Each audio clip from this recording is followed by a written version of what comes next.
Saudara, inilah gaya ala Presiden Jokowi dan beberapa menterinya saat mengendarai motor di Toba, Sumatera Utara. Dalam kunjungan kerjanya di Sumatera Utara, Presiden Jokowi didampingi oleh Menteri PUPR Basuki Hadi Mulyono, Menteri Marves Luhut Panjaitan, dan Menparekraf Sandiaga Uno.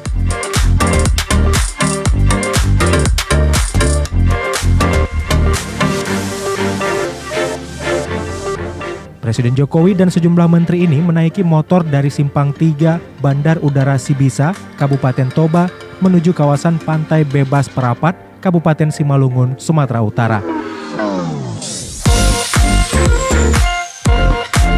Warga sekitar yang dilalui Jokowi saat motoran pun sangat antusias. Mereka sampai menunggu di pinggir jalan untuk melihat langsung. Kunjungan ini dilakukan Presiden Jokowi dan beberapa menterinya pada Rabu 2 Februari.